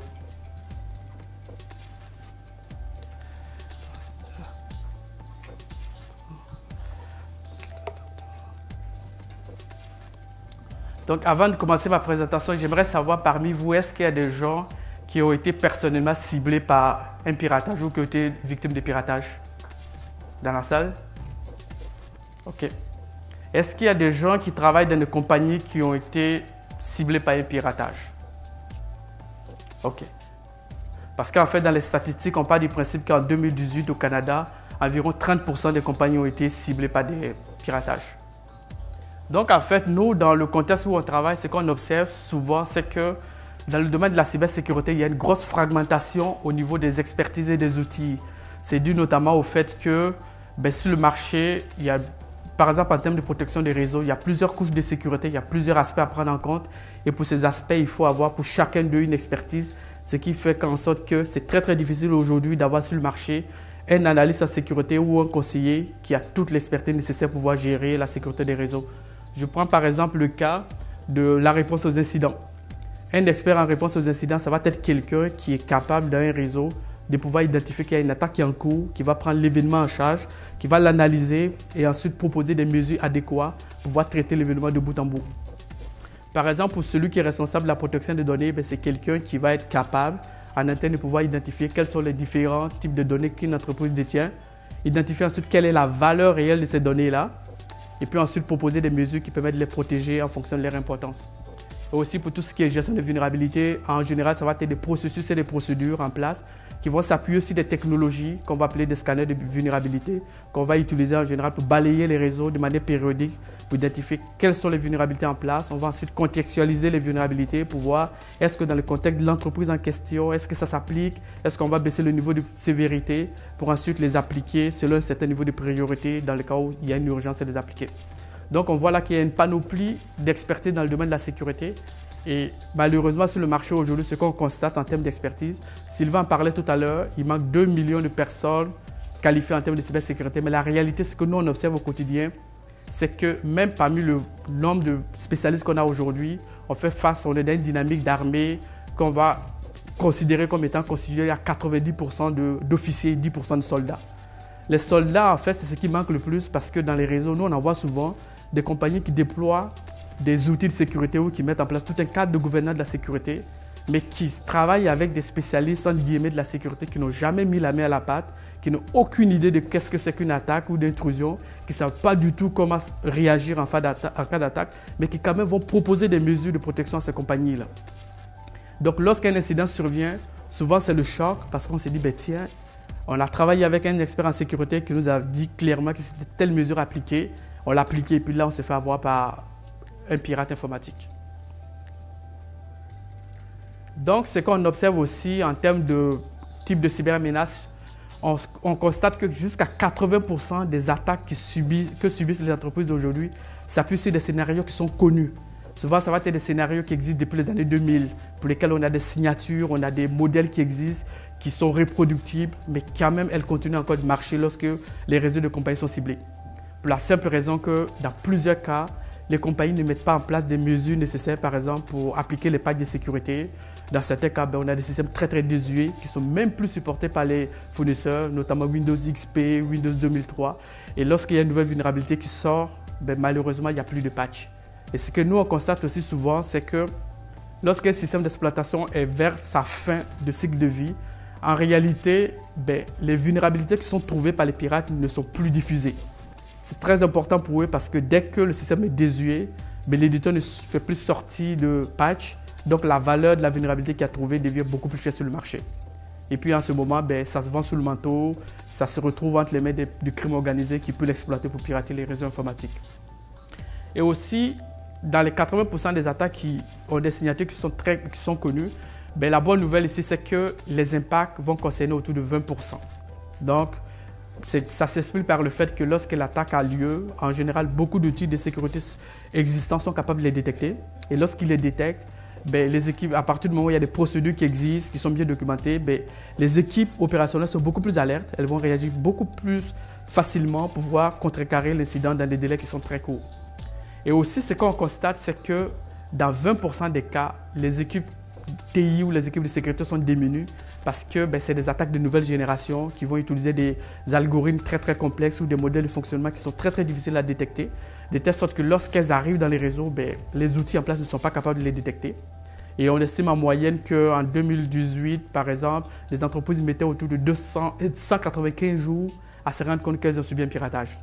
Donc le délai est très long. Plus le délai est long, plus les impacts sont malheureusement élevés. Et aussi, ce qu'on voit dans plusieurs cas, c'est que lorsqu'on fait face à une attaque de nouvelle génération qui est inconnue, c'est très difficile à gérer. Contrairement à une attaque qui est connue, en général, on va la régler en quelques jours, mais pour l'attaque qui est connue, c'est plusieurs semaines, voire dans certains cas plusieurs mois. C'est pour ça justement qu'on voit apparaître de plus en plus, depuis un an autour, il y a un nouveau domaine de la cybersécurité qu'on appelle la chasse aux cybermenaces. Grosso modo, dans un environnement TI classique aujourd'hui, qu'est-ce qui se passe? Vous avez un analyste en sécurité qui gère la sécurité du réseau. Il attend qu'il y ait une alerte qui soit générée par un outil, une technologie. Encore faut-il qu'il y ait une technologie en place.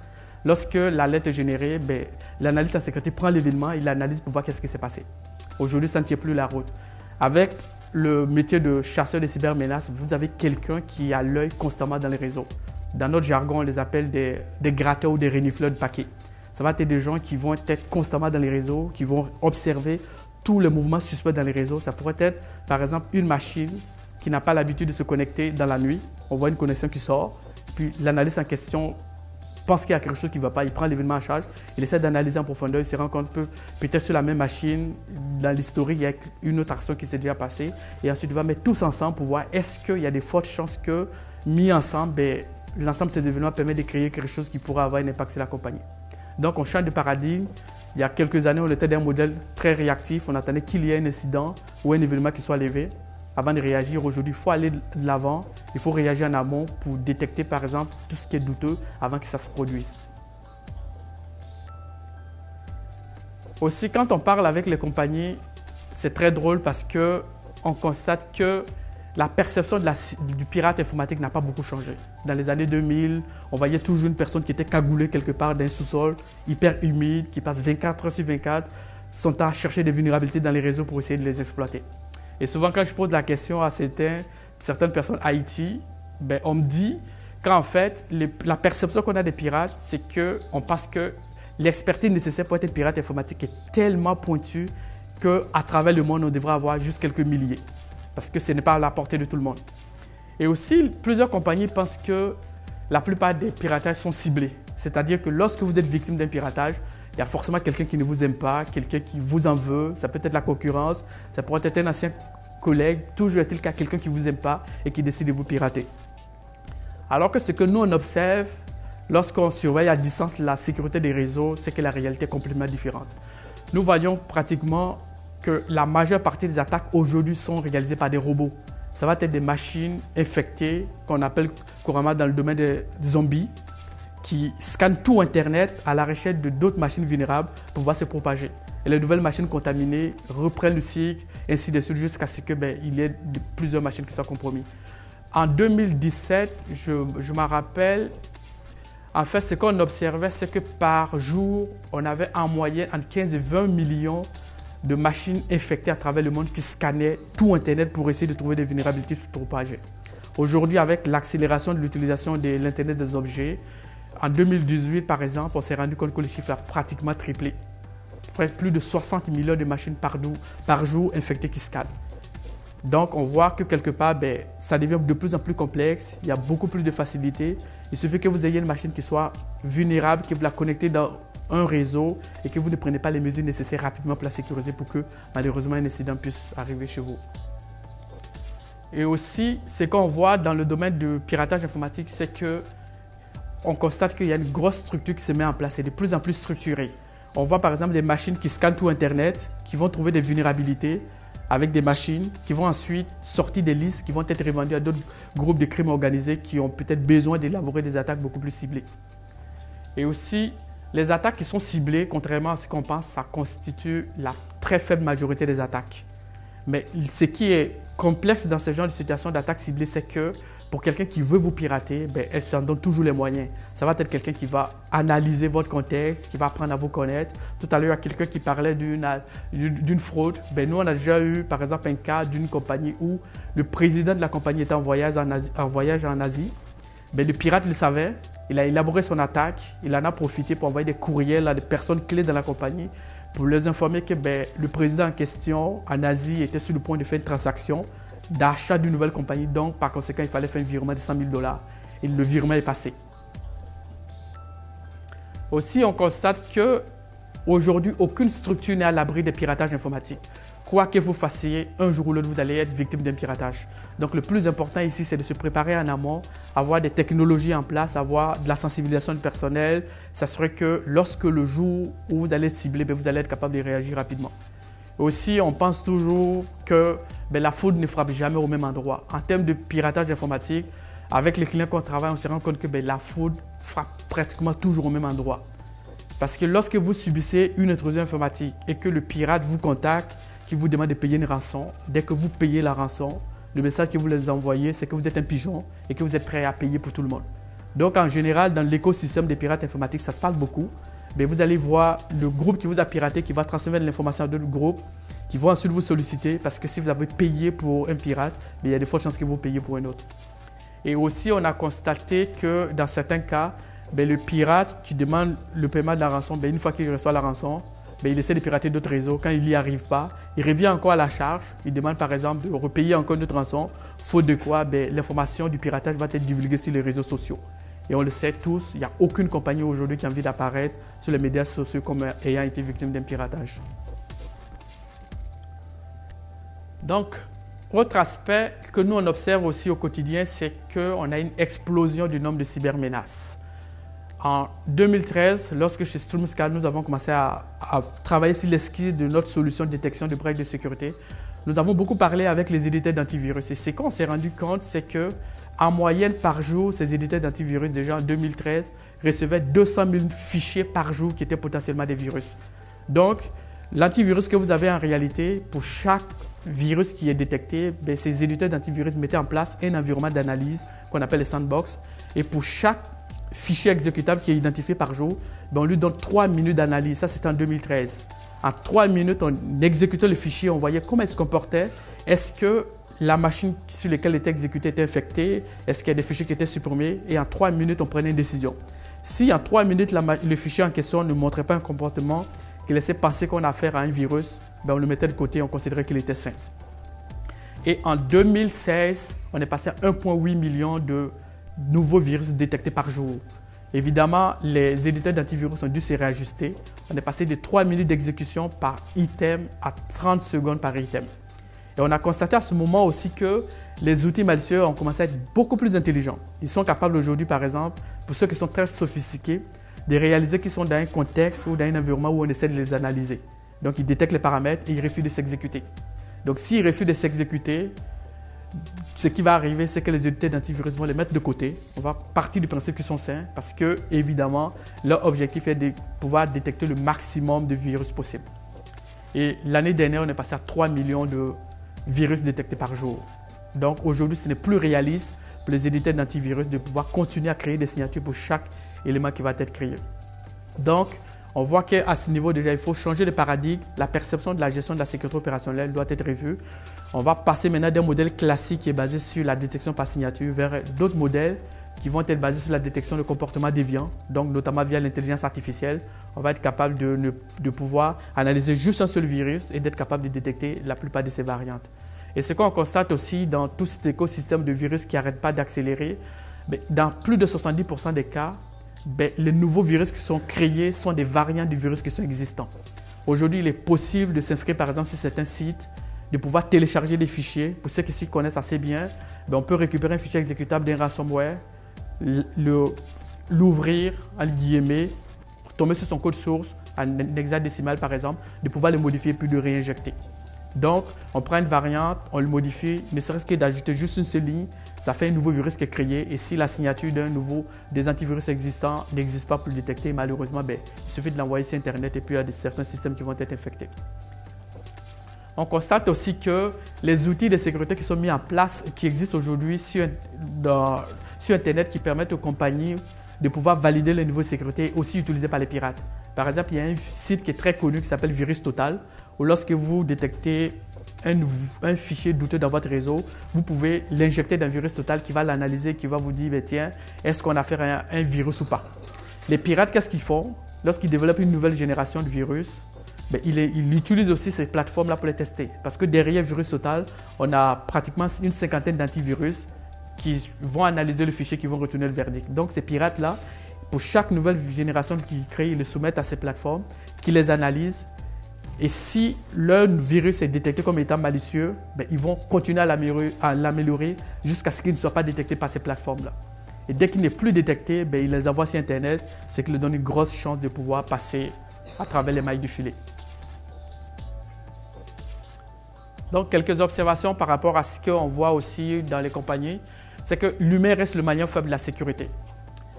Dans plusieurs cas de fraude, par exemple, ça va être une personne qui malheureusement a cliqué sur un lien alors qu'elle n'aurait pas dû le faire. On a vu aussi certains cas où c'est pratiquement l'administrateur système qui, pour diverses raisons, parce qu'il n'avait pas beaucoup de temps, parce qu'il a estimé qu'en peu de temps, le réseau de la compagnie ne pouvait pas être piraté, donc il n'a pas appliqué les patchs. Et nous, on arrive à certains niveaux, on se pose même des questions quant à la pertinence de la sensibilisation des utilisateurs, parce que ça donne pas beaucoup, il n'y a pas beaucoup d'effets positifs là-dessus.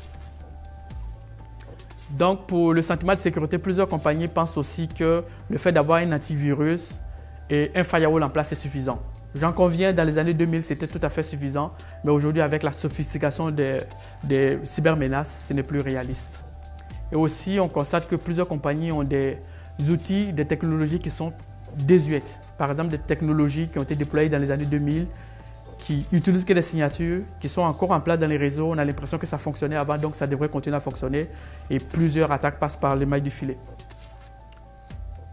Donc, pour donner un exemple ici, en fait, lorsque il y a des incidents qui se passent dans les compagnies et que nous, on a appelé à réagir, souvent, ce qu'on réalise, c'est que les entreprises, au départ, ont l'impression que, comme quelqu'un le disait, je pense que c'est Steve, au Québec, on a l'impression qu'on est très gentil.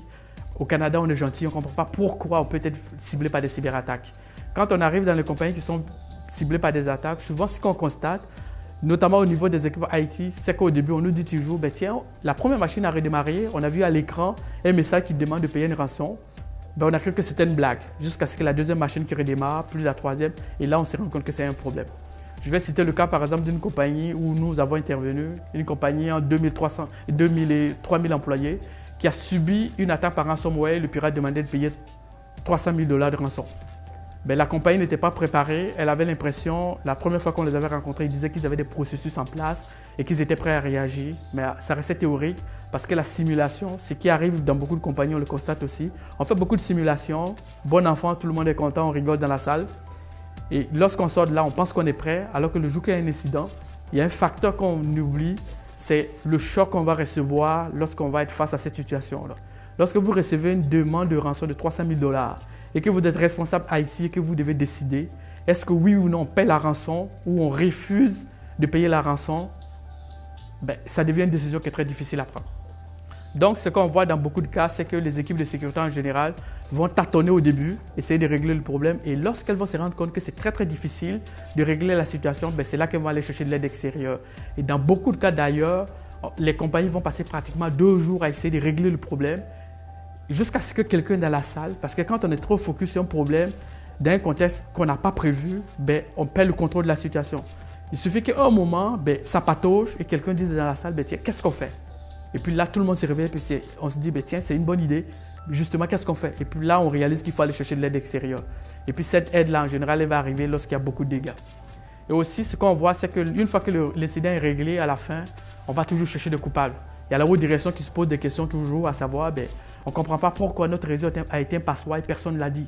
Et au niveau des équipes IT, on a toujours remonté l'information. Il n'y a aucun moyen qui a été donné pour qu'on puisse corriger la situation. Et malheureusement, dans beaucoup de cas d'incidents de ce genre, il y a un bris de confiance à la fin entre la haute direction et le directeur de la sécurité ou le directeur IT, à tel point que dans beaucoup de cas, ben, il y aura un bouc émissaire qui va être trouvé. Et puis en général, ça va être le responsable de IT qui n'a pas bien fait son travail. Et puis on constate aussi, on en voit souvent des directeurs qui sont obligés de partir, soit d'eux-mêmes parce qu'ils finissent par avoir l'impression qu'ils n'ont pas été utiles, qu'ils n'ont pas été à la hauteur ou qu'ils sont remerciés par la haute direction. Donc on me dit d'avancer. Donc en fait, pour nous, lorsqu'il y a un incident qui se produit en général, les aspects les plus importants, c'est tout ce qui est analyse de la situation, pouvoir analyser très rapidement le contexte de l'incident, prendre les meilleures décisions, c'est ce qui va permettre à une compagnie de pouvoir minimiser les dégâts liés à une cyberattaque. Donc très rapidement, on va essayer de comprendre qu'est-ce qui s'est passé, on va isoler la machine, on va trouver par exemple le fichier exécutable qui a été à l'origine de l'infection, on va analyser pour voir est-ce que c'est un fichier qui peut se propager lui-même tout seul dans les réseaux ou est-ce qu'il a besoin d'une personne qui l'exécute. Si lors de cette analyse, on se rend compte que le fichier malicieux doit être exécuté manuellement, on a un problème. Ça suppose qu'il y a de fortes chances que le pirate soit encore dans les réseaux. Donc, dans ce cas, on essaie d'évaluer quels sont les rapports de force qu'on a par rapport aux pirates. Par exemple, on a eu le cas d'une compagnie qui a subi une attaque. C'était une attaque par déni de service. Le pirate a envoyé un courriel de demande de rançon. Donc, cette compagnie nous a appelé pour les aider à réagir. Quand on a fait l'analyse, on s'est rendu compte rapidement que le nombre de machines qui étaient impliqués dans l'attaque était autour de 5000. Pour une attaque de déni de service, 5000 machines utilisées, ça montre clairement qu'on a affaire à quelqu'un isolé quelque part qui veut se faire un peu d'argent de poche. Donc, la recommandation que nous on a fait à cette compagnie, c'est faites rien, c'est un plaisantin. Donc, cette partie d'évaluation des rapports de force que vous avez vis-à-vis du pirate va être très déterminée dans quelles sont les mesures supplémentaires que vous allez proposer. Et puis, évidemment, il faut évaluer sa capacité de riposte. Voir est-ce qu'on est capable de réagir face à l'incident ou est-ce qu'on a besoin, par exemple, de collaborer avec des tierces parties. Et puis, si vous pensez que c'est important et que vous en avez besoin, c'est aller chercher de l'aide à l'extérieur. Puis, lorsqu'on gère les incidents, la chose la plus importante ici, c'est de garder le contrôle total de la situation. Même lorsque vous êtes dans un contexte où vous n'avez pas de données, vous avez validé que vos données sont encryptées et que vous n'avez rien du tout, il ne faut jamais que le pirate ait l'impression qu'il contrôle la situation parce que dès qu'il a l'impression qu'il la contrôle, si vous avez demandé une rançon de 100 000 $, ben, il va la doubler systématiquement. Donc, même si vous n'êtes pas en contrôle, donnez toujours l'impression d'être en contrôle. Réagissez en fonction de qu'est-ce que vous avez comme information, cernez tous les paramètres de l'équation et ensuite proposez des mesures qui sont les plus adéquates pour vous, pour pouvoir confiner l'incident, c'est-à-dire mettre en place des mesures qui vont vous permettre à court terme de pouvoir l'isoler, éviter qu'il se propage dans les réseaux. On va ensuite éradiquer les incidents, donc mettant en place des mesures. En général, lorsque c'est un cas de ransomware, ben on va toujours repartir de zéro. J'ai vu des cas, par exemple, de compagnies qui, dans la précipitation, ont arrêté la machine infectée, ont trouvé les fichiers exécutables, les ont supprimés et ont redémarré la machine. Ben, ils se sont rendus compte que la machine est infectée à nouveau. Donc, il faut être très prudent, se donner les moyens de bien analyser la situation pour pouvoir réagir de manière adéquate. Et aussi, un aspect qui est très important, c'est la communication lorsque vous faites face à un incident. En général, certains directeurs IT ou certaines équipes, pour des soucis de transparence, vont communiquer. Il y a 3 semaines de cela, nous avons travaillé 5 cas d'infection par ransomware où le directeur de la compagnie, le directeur IT, pour des questions de transparence, a envoyé un courriel à tous les employés pour leur dire, tiens, nous sommes victimes d'une infection par ransomware, donc par conséquent, le réseau est indisponible. Ce n'était pas la meilleure chose à faire parce que ce que moi je lui dis dans ces conditions, c'est le courriel avant de communiquer en cas de crise posez-vous toujours la question à savoir, est-ce que votre courriel, s'il arrive entre les mains d'un journaliste, vous serez confortable avec? Parce que si ça arrive entre les mains d'un journaliste et que le lendemain, vous vous réveillez, que vous faites la une de TVA ou du Journal de Montréal, vous êtes dans une situation très délicate. Oui, il faut communiquer, mais il faut contrôler l'information que vous allez divulguer à vos employés de telle sorte qu'ils comprennent qu'il y a un problème et sans rentrer trop dans le détail. Donc, on donne juste le minimum d'informations nécessaires. Et aussi, en cas de réponse aux incidents, il faut toujours garder le contrôle de la communication. Ça suppose que quelque part, lorsque vous communiquez, dites toujours, la prochaine communication va arriver par exemple dans 2 heures. Ça évite que les employés commencent à vous appeler. On voit certains cas où des gens se déplacent pour venir voir l'équipe IT pour comprendre qu'est-ce qui se passe, est-ce que ça avance. Alors que vous êtes dans un contexte, vous avez besoin d'être focus pour pouvoir avancer dans le traitement que vous êtes en train de réaliser. Donc, pour l'étape de remise en production, avant de revenir en production, après un cas d'incident, il faut toujours rehausser le niveau de sécurité des systèmes qui ont été impactés. Donc, on va les blinder, s'assurer qu'ils sont bien sécurité, on va restaurer les données. Mais une fois qu'on revient en production, il faut faire aussi attention aux utilisateurs. Parce qu'en général, lorsqu'il y a un incident, les utilisateurs veulent tout le temps revenir en production. Mais ce qu'ils oublient de vous dire, c'est qu'ils ne vous pardonneront jamais si vous acceptez de partir en production avec un système qui est un peu bancal ou qui n'a pas été bien sécurisé. Parce que si vous le faites et que quelques jours plus tard, le système est réinfecté à nouveau, vous allez paraître comme étant quelqu'un qui est incompétent. Puis ils ne vont jamais être là pour vous soutenir.